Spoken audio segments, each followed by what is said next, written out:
बिस्मिल्लाहिर्रहमानिर्रहीम। अस्सलाम वालेकुम नाज़रीन, आप देख रहे हैं प्रोग्राम मुजरिम कौन, मैं आमिर डार हूँ। नाज़रीन, ये बादामी बाग का इलाका है। तकरीबन कोई 55 साल के एक बुज़ुर्ग की लाश मिलती है। और लाश कहाँ से मिलती है? उसी के अपनी वर्सिनिटी से, उसी के अपने क्वार्टर से एक ड्रम के अंदर से लाश मिलती है। तो ये एक बड़ा ख़ौफनाक मामला था, बड़ा ख़ौफनाक कत्ल था। और ये जो शख्स है ये तकरीबन 3-4 दिन से अपने घर से गायब भी था, यानी मिसिंग था। लेकिन पुलिस को रिपोर्ट किसी ने नहीं किया। ये अगेन ये एक बहुत बड़ा सवाल है कि 3 से 4 दिन हो चुके थे, वो घर से गायब था, बाल बच्चेदार है, यानी उसकी औलाद भी है, घर में एक पूरा फैमिली स्ट्रक्चर है। तो उसे किसी ने रिपोर्ट क्यों नहीं किया? और उसी की जगह पे किसने उसे कत्ल किया? और लाश की इतनी बड़ी बेहुरमती कि उसे वो जो ड्रम था, और ये ड्रम जो एक नीला ड्रम होता है जिसमें नॉर्मली लोग बहुत अक्सर जो हमने देखा होगा कि जो खाने पीने की चीज़ें हैं वो लेकर जाते हैं, या चूँकि ये नाश्ते का, ये चने का काम करता था, तो उसी ड्रम में ये चने शने डाल कर लेके जाता था।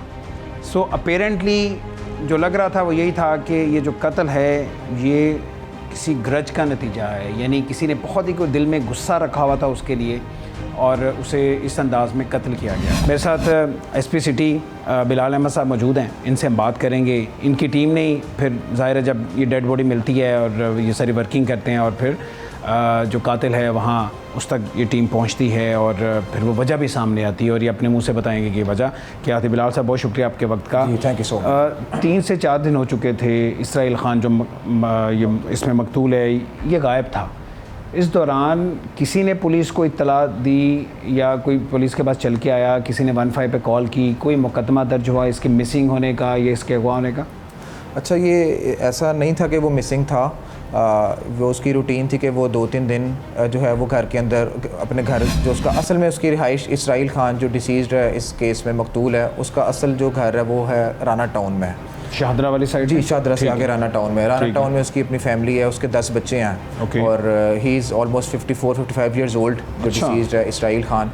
और वो घर भी जाता था लेकिन 2-3 दिन अक्सर नहीं भी जाता था, लेट जाता था, 4-5 दिन बाद अक्सर जाता था। ये उसकी रूटीन थी। उसके बेटे ने ही बाद में बताया। काम काज इधर था, यानी कारोबार की घर से इधर आता था। यहाँ पे उसने एक सेपरेट एक क्वार्टर लिया हुआ था जिसके अंदर वो चने वगैरह, हमें मौके पे जब हम गए, जब वहीं से उसकी डेड बॉडी भी हमें रिसीव हुई तो वहाँ पे चने वगैरह वहाँ पे रखे हुए थे। तो बाद में उसके बेटे ने बताया कि चने वगैरह बेचने का काम करता था। पुश कार्ट होती है, रेडी होती है, उस पर जो है वो मुख्तलिफ इंस्टीट्यूशंस के बाहर, एजुकेशन इंस्टीट्यूशंस के बाहर वहाँ पे चने वगैरह बेचा करता था। तो कुछ दिन यहाँ पे स्पेंड कर लेता होगा, कुछ दिन बाकी अपने घर में जाता होगा। सो आप कह रहे हैं कि किसी ने भी रिपोर्ट नहीं किया क्योंकि उसकी रूटीन थी, वो 2-3 दिन के बाद नॉर्मली अपने घर पे जाया करता था।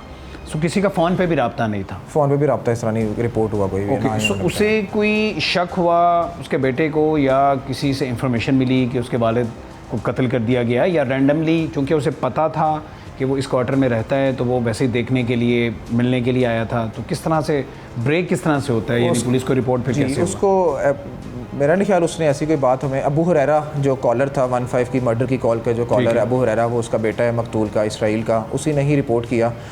उसने ऐसी कोई बात तो नहीं बताई कि मुझे किसी ने ये वाली बात बताई। ये उसको पता था कि उसके वालिद साहब जो हैं वो इस क्वार्टर में भी कुछ दिन स्पेंड करते हैं हर हफ्ते या हर महीने।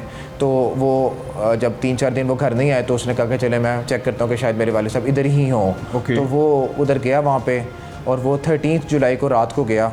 13 को संडे थी, 12 जुलाई को रात कह लें या फजर का टाइम 13 जुलाई का सुबह 3-3:30 बजे का, वो उस टाइम वहाँ पे गया और उसने अपने वालिद साहब की जो है वो एक ड्रम के अंदर डेड बॉडी देखी तो उसने 15 पे फिर मर्डर की कॉल की। जाते ही मिल गई लाश? क्योंकि नॉर्मली लोग अगर तो वो ढांपा हुआ था तो बहुत सारे केसेस में हमने पहले भी देखा हुआ है कि लोग अनसीन कर देते हैं या अननोटिस्ड होता है वो, या जाते उसे पता चल गया कि लाश यहाँ पे पड़ी हुई है। वो उसके ऊपर एक उसने कंबल या कोई मोटा सा कपड़ा ड्रम के ऊपर रखा हुआ था जिसके अंदर डेड बॉडी थी। जी, डेड बॉडी इस तरह करके थी, मतलब अंदर ही उसका नीचे को उसका मुंह था और कमर इस तरह ऊपर से नज़र आ रही थी और बाकी टांगे भी उसके नीचे को, और उसके ऊपर एक कंबल या कोई ब्लैंकेट टाइप का ऊपर कवर किया हुआ था उस ड्रम को।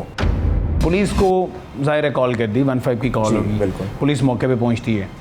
अब बिलाल साहब, आप अगर ख़ुद गए हैं या आपकी टीम गई, अब जिस अंदाज में आप बता रहे हैं कि वो लाश पड़ी हुई थी, आपको लगता है कि किसी अकेले शख्स का ये काम होगा? उस अकेले शख्स ने एक इंसानी जान को कत्ल करने के बाद और उसके बाद फिर लाश को इस अंदाज में वहाँ पे डंप किया होगा, उसमें डाला होगा? अपेरेंटली एक बंदा कर भी सकता है, मतलब जब हमने जो है वो कातिल को पकड़ लिया जो हमारा मेन प्राइमरी एक्यूज था, तो उसने फिर जब नरेट किया कि हाँ मैंने अकेले ने ही ये सारा काम किया। अब लाश आपको मिल गई, अब वो ज़ाहिर है उसकी शिनाख्त भी हो चुकी थी, उसके बेटे ने बता दिया कि वालिद साहब हैं और उनका नाम ये है। कातिल ज़ाहिर है वो एक नामालूम था आपके लिए। अब वो जगह देख के आपको किस तरह से या कोई आइडिया हुआ कि यहाँ पे कोई आके कत्ल कर सकता है, और वहाँ पे अगर तो कोई ब्लड स्टेन्स थे वो आप बताइएगा। तो किस तरह से फिर वर्किंग आपने शुरू की, टीमें किस तरह से तश्कील दी, किस तरह से आपने इसे कातिल को पकड़ने के लिए लाहे अमल अपना बनाया, और फिर कैसे कातिल को और कब जाके आपने पकड़ा? अच्छा, इसमें मैं आपको सारा स्टार्ट से बताता हूँ सारी तफसील। क्राइम सीन को हम बहुत ज़्यादा रेट करते हैं, वैल्यू करते हैं, क्योंकि क्राइम सीन जो है वो उससे कुछ ना कुछ जो है एविडेंस मिल सकता है। उसको कंटेमिनेशन से भी हम सेव करते हैं कि वो जो है वो कंटेमिनेट ना हो जाए और उस पर कोई और लोग आके फिंगरप्रिंट्स ना लगा दें या कोई और चीज़ वहाँ से कलेक्ट कर लें, उसका फ़ोन या कोई और चीज़ इंपॉर्टेंट जहाँ जिससे हम लीड ले के क्लूज से आगे फर्दर पूरा इन्वेस्टिगेट कर सकते हैं और ट्रेस कर सकते हैं ऐसे मुल्ज़िमान को। वहाँ पे सारा जब उसके पूरे उस कमरे के अंदर हमने सर्च किया तो हमें 2 मेमोरी कार्ड मिले। मेमोरी कार्ड मोबाइल के अंदर, मोबाइल के जो मेमोरी कार्ड्स होते हैं वो हमें मिले। वो मेमोरी कार्ड जो था वो ही इस केस का जो मेन एक वो टर्निंग पॉइंट जिसे कहते हैं, जहाँ से हमने मेन एक लीड थी जिसको हमने स्टार्ट करके जिसको यूज़ करते हुए फिर हमने अपनी इन्वेस्टिगेशन इस डायरेक्शन में स्टार्ट की। वो मेमोरी कार्ड को फिर लैपटॉप में कंप्यूटर में आके जब ऑन किया, चेक किया कि इसके अंदर क्या डाटा सेव्ड है, तो उसके अंदर हमें कुछ पिक्चर्स मिली जो कि ऑब्जेक्शनेबल पिक्चर्स थी। अच्छा। हाँ, उसमें जो मकतूल है हमारा इसराइल, उसकी पिक्चर्स थी ऑब्जेक्शनेबल थी, शर्ट वगैरह नहीं थी। उसके साथ एक और लड़के की पिक्चर्स मिली, वो भी ऑब्जेक्शनेबल इनअप्रोप्रिएट सी जो पिक्चर्स होती हैं वो थी। पहली कोशिश तो यही होती है कि उसी के रिश्तेदारों से पूछा जाए कि ये कौन बंदा है, मतलब आप बता सकते हैं, रिलेटिव्स बता सकते हैं, उसके दोस्त बता सकते हैं। तो उसका एक दोस्त था, उसका नाम था इसरार, मकतूल का एक दोस्त था, मकतूल का दोस्त इसरार। उसको ये पिक्चर दिखाई गई। उसने फ़ौरन बता दिया कि ये लड़का फ़लाँ लड़का है, यासिर, उसने नाम बताया इसका यासिर, कि ये लड़का है यासिर, ये इसकी पिक्चर्स हैं इसके साथ, और ये काम जो है ये छलियाँ और सिट्टे लगाने वाले भट्टे होते हैं ना, उसका काम ही करता है। हम उस डायरेक्शन में चल पड़े और वहाँ पे हमने देखा कि जहाँ पे ये सारे भट्टे और ये जो पुश कार्ट्स पड़ी होती हैं जिसके अंदर वो कोयला होता है और उसके अंदर सिट्टे और छलियाँ होती हैं, वो किस जगह पे हैं सारी और ये किधर इकट्ठे होते हैं सारे।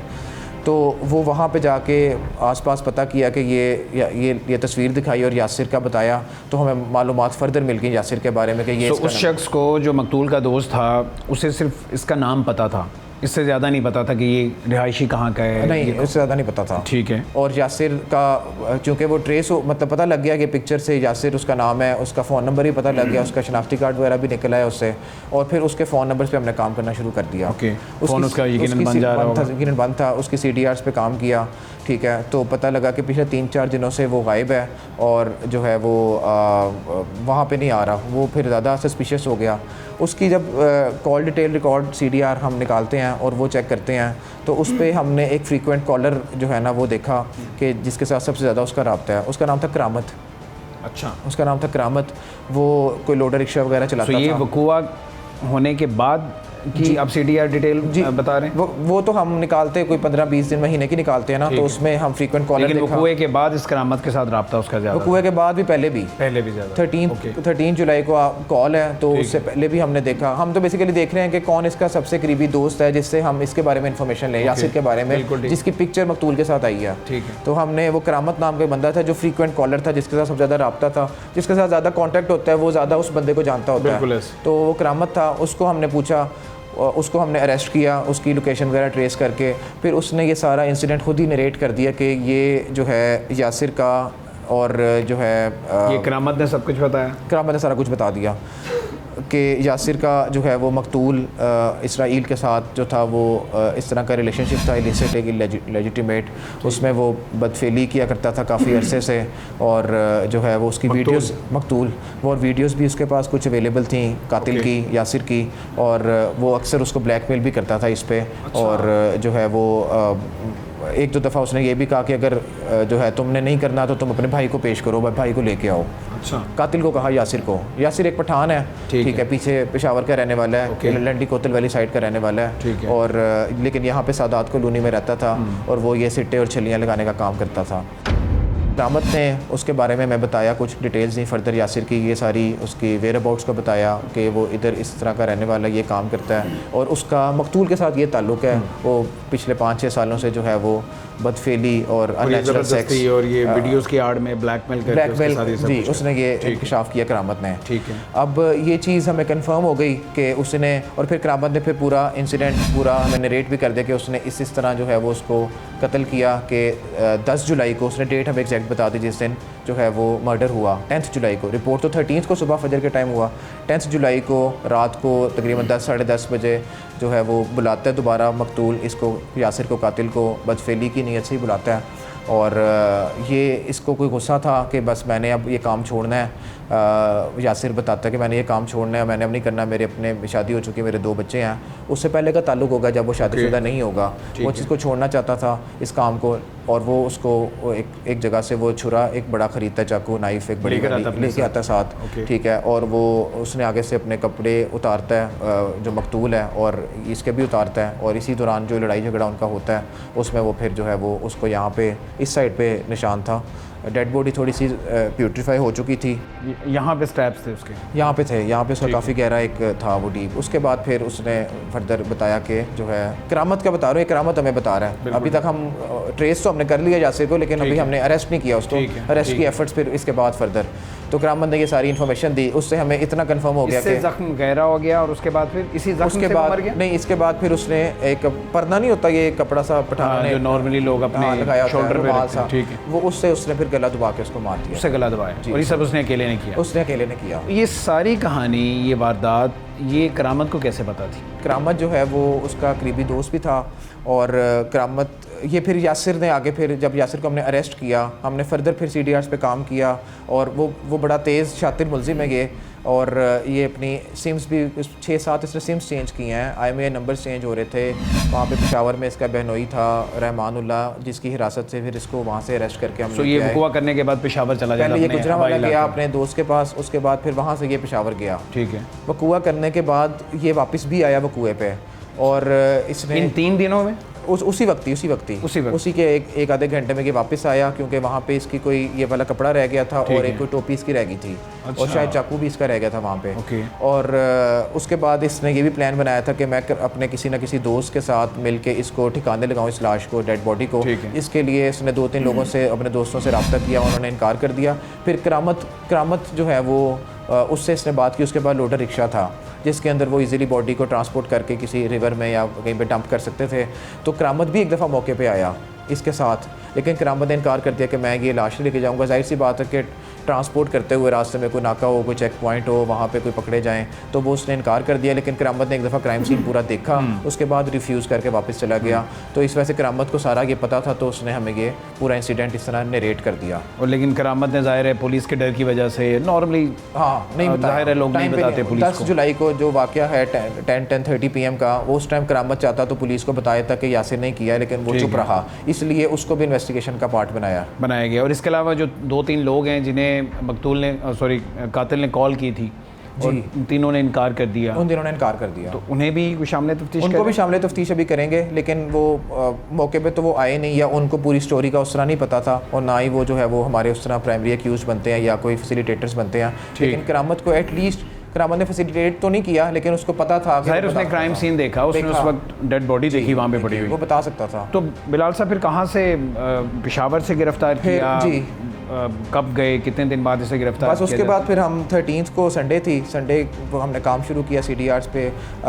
उसके घर यहाँ पे सादात कॉलोनी में उसका घर था, वहाँ पे उसके फादर और उसका ब्रदर था छोटा, असद उसका नाम है, जिसको मकतूल कहता था कि अगर तुम नहीं करना चाहते तो फिर इसको ले आओ बदफेली के लिए।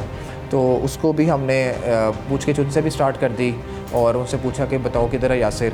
तो यासिर की लोकेशन जो थी वो लंडी कोतल वाली साइड की आ रही थी, मतलब एक उसका नंबर तो बंद हो चुका था लेकिन वो कांटेक्ट उनके साथ करता था। वो हम लोकेशंस को ट्रेस करते रहे, चेक करते रहे, लेकिन वो भी अपनी बार बार जो है सिम्स चेंज कर रहा था, एक ही फ़ोन में सिम्स चेंज कर रहा था, फिर फ़ोन भी उसने चेंज किया। इमी जो IMEI नंबर होता है उससे हमने सारा ये चेक करते रहे और इवेंचुअली जो है फिर हमें वो उसकी लोकेशन फ़ाइनल हुई। तो फिर वहाँ पे टीम भेज के हमने फिर पेशावर से उसका बहनोई था रहमानुल्लाह, उसके घर से फिर उसको वहाँ से गिरफ्तार किया।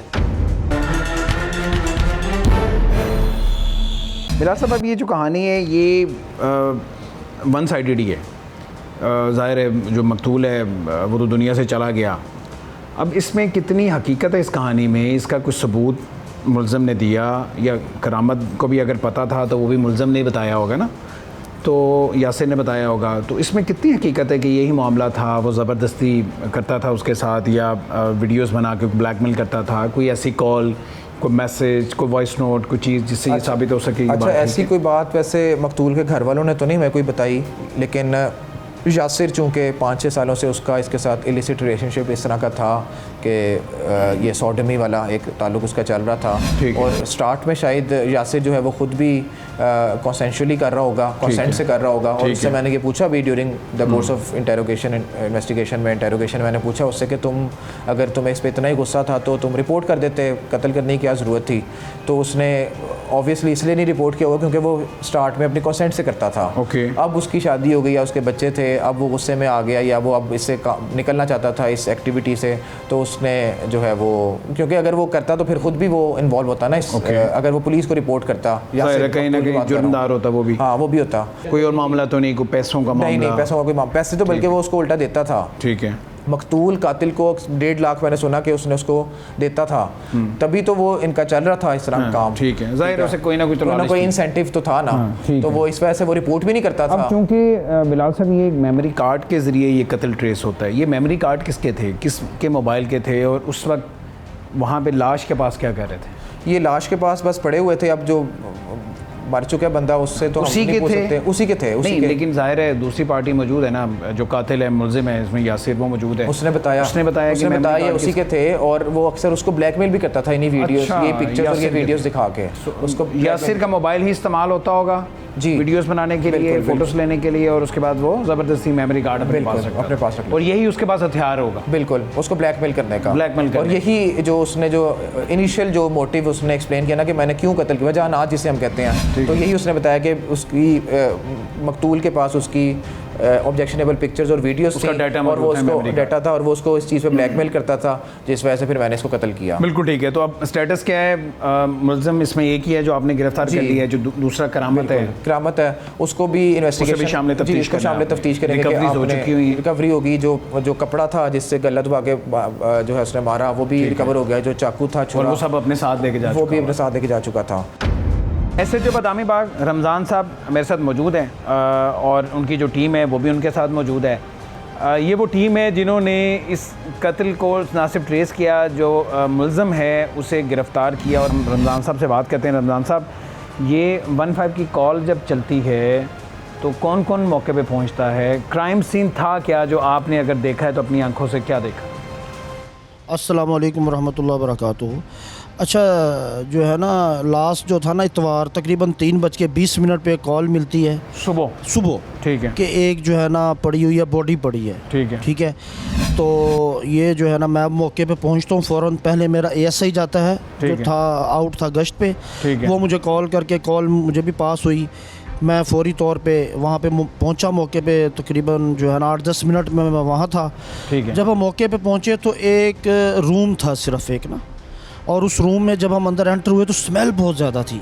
अच्छा। हाँ, स्मेल बहुत ज़्यादा थी। जब स्मेल थी तो जब हम अंदर की तरफ गए तो एक वो जो है ना वो नीले कलर वाला पानी वाला जो होता है ना, ड्रम होता है, उसके अंदर एक लाश पड़ी हुई थी। और लाश ऐसी थी कि उसका फेस नहीं था सामने ना। ठीक है। यानी कि वो फेस का रुख वो नीचे था। अब हम इसी में रहे कि ये पता नहीं अब लाश सही भी है या इसका फेस है भी कि नहीं है। ठीक है। और लाश देख के ऐसा लगा कि जैसे किसी को बहुत ज़्यादा था गुस्सा इस बंदे पर। इसने उसको इस तरह मारा। उसका जो वो सन आया हुआ था, वो बेटा जिसने 15 पे कॉल की, उससे मैंने पूछा कि भाई ये क्या लगते हैं आपके? कहता है ये मेरे वालिद साहब हैं। मैं कहा आप श्योर हैं कि ये बॉडी उन्हीं की है? लेकिन उन्होंने कहा कि जी ये इसी क्वार्टर में वो रह रहे थे। तो वालिद साहब आपके साथ वो नहीं रहते, वो कहते हैं कि ये 3-4 दिन के बाद अमूमन घर आते थे, रोज़ घर आते ही नहीं थे। और उस दिन था जो है ना हफ्ते वाली रात, और कह रहे थे कि हफ्ते वाले दिन रात को 7-8 बजे वो लाजमी आ जाते थे घर। तो आज जब हमने देखा 2 बज गए, 3 बज गए और हमने उनको कॉल की, ठीक है, उनको कॉल की तो उनका जो नंबर था वो ऑफ था। ठीक है। फिर हमें थोड़ी सी परेशानी हुई, हम यहाँ पे आए और वो जो था ना कमरा, जो रूम था, वो लॉक नहीं था बाहर से, सिर्फ वो लगी हुई थी कुंडी थी। ठीक है। वो कह रहा जब हमने कुंडी खोली तो हमें ना स्मेल आई है। ठीक है। फिर हम अंदर गए हैं तो वो स्मेल जो पड़ा हुआ था, वो नीला सा पड़ा हुआ था ना ड्रम, उसके ऊपर दिया हुआ था उन्होंने जो है ना कंबल दिया हुआ था। बिल्कुल ठीक। जब वो उठाया तो नीचे से ये लाश मिली। हाँ, ठीक और है। हमें श्योर है क्योंकि यहाँ रहते ही हमारे वालिद साहब थे। ड्रम छोटा ड्रम था? नहीं, वो बड़े वाला ड्रम, बड़ा ड्रम था। हाँ, वो जो इतना ड्रम होता। लेकिन जिस तरह आप बता रहे हैं, मुझे ये महसूस हो रहा है कि वो जो लाश थी उसे ज़बरदस्ती उसमें डंप किया हुआ था, उसमें डाला हुआ था। वो जो नीला ड्रम था उसको काटा, ठीक है, उसमें से उसकी बॉडी जब बाहर निकली, काट के बाहर निकली। हाँ, काट के निकल रही थी, वैसे निकल नहीं सकती क्योंकि वो 4-5 दिन की थी बॉडी, फूल गई थी। हाँ, वो फूल गई थी। अच्छा। कोशिश करके देख ली, नहीं निकली। जैसे ही वो बाहर निकली फिर हमने उसका फेस देखा, फिर उन्होंने कहा जी हमारे वालिद साहब ही हैं। फिर हमने जो जाए वक़ुआ है उसको हमने अच्छी तरह एग्जामिन किया। वहाँ से हमें कार्ड्स मिले दो, जो है ना मेमोरी कार्ड, सिर्फ इसके अलावा कुछ भी नहीं था। इसके अलावा कुछ भी नहीं था। और उसका आईडी कार्ड था, कोई खून का धब्बा, खून के धब्बे उसने साफ किए हुए थे, मुकम्मल सफाई के साथ। मुकम्मल सफाई, थोड़े सेंट थे नजर आ रहे थे। हाँ, आ रहे थे नजर, लेकिन वो बहुत डेड बॉडी पे जब वो जाहिर ड्रम काटा वो और लाश बाहर निकली, हाँ, उसमें से वो जो है ना खून भी निकला उसमें से। हाँ, खून था उसमें। और ये जो था गला, इस पे जो है ना वो जो है ना कट था। अब मुझे ये बताएं कि लंडी कोतल कौन गया था आप में से? आपकी टीम? हाँ जी, अदनान साहब गए थे। मैं अदनान साहब थोड़ी सी बात करना चाहूँगा, आप जरा माइक उन्हें दीजिएगा। अदनान साहब, ज़ाहिर है दूसरे शहर में जाना और फिर उसके बाद दूसरे सूबे में जाना कितना एक मुश्किल काम है, ज़ाहिर है। और ये भी होता है कि कामयाबी मिले ना मिले, और समटाइम ऐसा देखा है हमने कि एक विज़िट पे कामयाबी नहीं मिलती और उसके बाद दोबारा फिर जाना पड़ता है। पूरा एक प्रोसेस है, एक सूबे की टीम पुलिस से उस सूबे की पुलिस को ऑन बोर्ड लेना। जब आप मौके पे पहुंचते हैं तो क्या देखते हैं, कहाँ से आपने फिर उसे गिरफ़्तार किया, और ये कोऑर्डिनेशन में कितनी एक परेशानी होती है? बेसिकली कामयाबी तो अल्लाह ताला की तरफ से होती है, इंसान तो कोशिश ही कर सकता है। बिल्कुल ठीक है। तो हमने टीम बनाई, SHO साहब ने हमें टास्क दिया, तो हमने वहाँ का इलाका हमें नहीं पता था और हमें ज़ुबान भी नहीं वो आती थी। इसलिए हमने ऐसा किया है कि मुद्दई पार्टी के एक बंदे को साथ लिया, ठीक है, जो वहाँ के इलाके से हम मांगी रखता था और उसका वहाँ भी इलाका, आबाई इलाका वही था। ये दोनों पार्टीज़ जो हैं ये महमद की थी, महमद एजेंसी की रहने वाली थी, कातिल भी और मकतूल भी, ठीक है। तो इस वजह से फिर हमने वो मुद्दई पार्टी के बंदे को साथ लिया। तो पहली लोकेशन आई थी गुजरांवाले की, पहले हम गुजरांवाले गए, गुजरांवाले से फिर वो भी पठान थे, चप्पल कबाब का काम करते थे, उन्होंने बताया जी 2 दिन यहाँ पे रहे और यहाँ से आगे चला गया। नहीं पता था कि कत्ल करके आए? नहीं, उन्हें नहीं पता था। उसके बाद फिर ये चला गया अपने बहनोई के पास, रहमानुल्लाह उसका नाम है, पेशावर में। तो जब ये पेशावर गया है तो वहाँ की लोकेशन हमें आ रही थी। फिर इसने हमें ना ट्रैप करने के लिए लंडी कोतल चला गया ताकि पुलिस को जो है ये पता ना चले कि मेरी असल लोकेशन क्या है। लंडी कोतल जाके इसने फ़ोन किया वहाँ पे किसी आम बंदे के नंबर से लेके, और उसको बोला है कि मुझे परेशानी है, मैंने घर बात करनी है, ठीक है। वहाँ से फिर ये वापस पेशावर आ गया। जब हम लंडी कोतल पहुँचे हैं, ये पेशावर आ चुका था। तो हमारे साथ वो वहाँ से उसने अपने कबीले के लोगों से पता किया जो मुद्दई पार्टी का बंदा था, तो उन्होंने कहा कि हाँ यहाँ पे ये आया ज़रूर था लेकिन अब ये वापस पेशावर आ गया। उसकी वजह फिर हमने दोबारा लोकेशन ली तो इसकी पेशावर उसी रहमानुल्लाह के घर की आ रही थी। तो फिर आपने वहाँ से उसे गिरफ्तार किया? जी। उसके बहनोई को पता था कि ये कत्ल करके आया? नहीं, बहनोई को नहीं पता था, उसे भी नहीं पता, बहनोई को नहीं पता था। इधर यही बता के गया था उसको कि मैंने अब चप्पल कबाब का काम शुरू करना है, तो मैं सोच रहा हूँ इधर आऊँ पेशावर में अपना काम शुरू करूँ। बहनोई को नहीं पता या गुजरांवाला गया, उन्हें नहीं पता होगा, लेकिन जो उसकी अपनी फैमिली है उन्हें तो पता होगा, वरना वो फैमिली उसी के मिसिंग होने की रिपोर्ट तो लाजमी करवाती है। जाहिर सी बात है, वो घर वालों को ये बता के गया था कि अब मैं रेडी जो है ना, रेडी का काम ख़त्म करना चाहता हूँ, ठीक है। अब या मैं गुजरांवाले जाऊँगा और वहाँ पे चप्पल कबाब का काम शुरू करूँगा या पेशावर जाऊँगा। अच्छा, काम का बता के गया हुआ था। हाँ, और जहाँ पे गुजरांवाले गया उनको ये बताया है कि मेरी ना मेरे वालिद साहब से लड़ाई हो गई है, तो इस वजह से मैं 2 दिन के लिए 3 दिन के लिए यहाँ पे आ गया हूँ।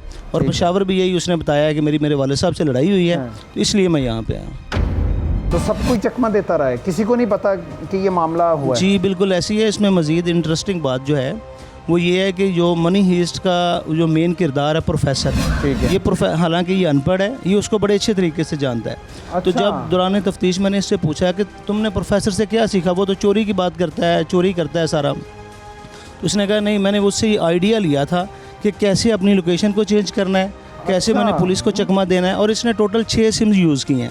अच्छा। और जिस सिम से एक दफ़ा कॉल कर लेता था वो सिटी में दोबारा वो सिम यूज़ नहीं होती। इसका पहले से कोई CRO का रिकॉर्ड मौजूद है? नहीं, पहले से नहीं है, लेकिन ये इंडियन वेब सीरीज़ देखता था, क्राइम पोर्टल वाली, और ये इस तरह इसने ये सारा काम किया। और इसने हमें ये बताया कि मैंने ये स्पेशल इस पे वर्क किया है कि DNA कैसे रिमूव किया जाता है। DNA रिमूव करने पे? DNA और फिंगरप्रिंट। अच्छा जी। SHO साहब कुछ बताना चाह रहे हैं, ये तो नई साइंस है कि किसी मुल्ज़िम को या कातिल को ये पता हो कि DNA या फिंगरप्रिंट्स वगैरह किस तरह से रिमूव करें? असल में एक्चुअली जब हमने इसको किया ना ला के यहाँ पे इंटरव्यूट, तो हम खुद बड़े जो है ना हैरान रह गए कि एक अनपढ़ आदमी है, सिर्फ ये यानी आपको भी हाँ उसे सीखने का मौका मिला। देखिए ना, अब ये देखिए ना कि वो कह रहा है कि गीला कपड़ा मैंने लिया, उससे जहाँ जहाँ मैंने हाथ मेरे आए थे मैंने उसको साफ़ किया। मैंने कहा ये गीले कपड़े से क्यों किया? उसने कहा कि एक तो जो निशानात होते हैं वो नहीं रहते, और दूसरा जो अगर आपको DNA की ज़रूरत पड़े वो भी नहीं रहेगा। अच्छा। और उसने अकेले ने ये साफ़ किया सारा। और इस बात में कोई हकीकत है? उसने वेब सीरीज से ज़ाहिर है वहाँ से वेब सीरीज हाँ उसने खुद बताया ना। हाँ। हमें तो पता नहीं था, चलो वो तो उसके बाद उसने ये सारा साफ़ किया खुद ही, कोशिश इसने पूरी की। अगर इसको पता होता कि कार्ड्स वहाँ पे मौजूद हैं, इसको यही था कि मेरी जो है ना फ़ोटोज़ और वीडियोस वो सिर्फ उसके फ़ोन में है जो वो साथ ले गया ना, उसी का। हाँ उसी फ़ोन का साथ ले गया। हाँ फ़ोन साथ उसे पता नहीं था कार्ड या में हाँ उसे पता नहीं था। तो वो ये देखे ना, अब हर चीज़ मिन जानिब होती है जो है ना। हाँ। वो मेरा नहीं, निशान तो हमेशा जुर्म का कोई निशान तो रह जाता है, कोई ना कोई रह जाता है। तो वो जो है ना हमारी मदद। रमज़ान साहब, ये जो कहानी सारी सामने आ रही है कि इन दोनों के ताल्लुकात थे, यहाँ तक तो ठीक था। 6 साल जो मकतूल है 6 साल ज़बरदस्ती ताल्लुकात रखे हुआ था, ये बात मेरी समझ से बाहर है। ये हो नहीं सकता, कोई ज़बरदस्ती को किसी के साथ ताल्लुक कैसे रख सकता है? उसके बकौल, हाँ उसी के बकौल ना, 6-7 साल अपने आप को बचाने के लिए या उस कत्ल की कोई तोजीह या वजह देने के लिए उसे तो नहीं ये कहानी बता रहा कि ज़बरदस्ती करता था मेरे साथ। और माजरत, सॉरी मैं आपकी बात काट रहा हूँ, जितना वो शातिर इंसान है ये मुल्ज़िम, उसके साथ कोई ज़बरदस्ती ऐसे ताल्लुकात कैसे रख सकता है? जो है ना पॉसिबिलिटी है, ये आपकी बात दुरुस्त है, लेकिन उसका कहना ये है कि जब 6-7 साल पहले मेरी इससे मुलाकात हुई तो ये मुझे वो लेके गया। 1.5-2 महीने जो है ना आपस में जो ताल्लुकात बने, उसके बाद मैं इस बात से जो है ना परेशान हो गया। मैंने कहा कि अब मुझसे ये काम ये नहीं होना, मैंने कल से नहीं आना।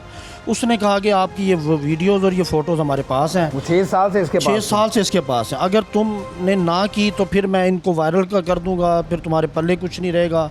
और 6 साल ये जुल्म बर्दाश्त करता रहा। फिर इवन ये कि उसने कहा कि अगर तुम नहीं आ सकते तो अपने भाई को भेज दो मेरे पास। ओके। और यहाँ तक उसके बकौल के मैं इतना ज़्यादा परेशान हो चुका था कि मुझे कोई रास्ता नहीं मिल रहा था। और जिस दिन ये वक़ूआ हुआ उस दिन मैं सोच के गया था कि आज प्लान करके गया था, ज़ाहिर है घर से वो जो है छुरी लेके गया था साथ। और वेब सीरीज़ भी इसी मकसद के लिए इसने देखनी शुरू की? वेब सीरीज़ इसी मकसद के लिए देखनी शुरू की। और उसने असल में जो है ना वेब सीरीज़ इसलिए उसके बकौल के अगर मैंने ये काम करना है तो मैंने आगे प्लान कैसे करना है, इसके जो निशानात कैसे मिटाने हैं, हाँ प्रूफ्स कैसे मैंने करने हैं, गायब करने हैं, इस वजह से उसने वेब सीरीज़ देखनी शुरू की।